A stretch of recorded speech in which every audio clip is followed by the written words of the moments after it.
ರೂಪಿಸಿಕೊಂಡಿದ್ದಾರೆ. ಇದೀಗ ವೇದಿಕೆ ಮೇಲೆ ಬರಮಾಡಿಕೊಳ್ಳೋಣ. ಅದರ ಜೊತೆಗೆ ಸಮಾಜ ಸೇವೆ ಕೆಲಸಗಳನ್ನ ಮಾಡುವುದರ ಮುಖೇನ ತಮ್ಮದೇ ಆದ ಛಾಪನ್ನ ಮೂಡಿಸಿಕೊಂಡಿದ್ದಾರೆ.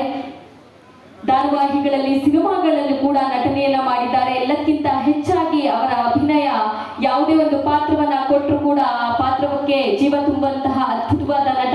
ಇವತ್ತಿನ ವಿಶೇಷವಾದ ಕಾರ್ಯಕ್ರಮದಲ್ಲಿ ಕರುನಾಡ ಕಣ್ಮಣಿ ಪ್ರಶಸ್ತಿಯನ್ನ ನೀಡಿ ಅವರಿಗೆ ಗೌರವಿಸಲಾಗ್ತಾ ಇದೆ. ಹಾರ್ಟ್ಲಿ ಕಾಂಗ್ರ್ಯಾಚುಲೇಷನ್ ಸರ್, ನಿಮಗೆ ಒಳ್ಳೆಯದಾಗಲಿ. ಕಾರ್ಯಕ್ರಮದ ಮೂಲಕ ನಾವೆಲ್ಲರೂ ಹಾರೈಸೋಣ.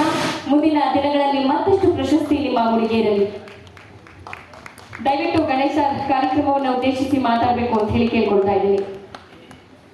ಎಲ್ರಿಗೂ ನಟ ಸಾರ್ವಭೌಮ ಡಾಕ್ಟರ್ ರಾಜ್ಕುಮಾರ್ ಅವರ ಜಯಂತಿ ಹಾರ್ದಿಕ ಶುಭಾಶಯಗಳು. ಹಾಗೆ ರಾಜರಾಜೇಶ್ವರಿ ವಿಧಾನಸಭಾ ಕ್ಷೇತ್ರದ ಕರ್ನಾಟಕ ರಕ್ಷಣಾ ವೇದಿಕೆ ಅಧ್ಯಕ್ಷರಾದ ಶ್ರೀ ಜಯನ್ ಅವರು ಕೂಡ ಜನ್ಮದಿನದ ಶುಭಾಶಯಗಳು. ಇವತ್ತು ನಮ್ಮ ಕರ್ನಾಟಕದ ನಾವು ಕಂಡಂತಹ ಪ್ರಾಮಾಣಿಕ ಕನ್ನಡ ಪರ ಹೋರಾಟಗಾರರಲ್ಲಿ ಮುಂಚೂಣಿ ನಿಂತ್ಕೊಳ್ಳೋರು ನಮ್ಮ ಶಿವರಾಮೇಗೌಡರು.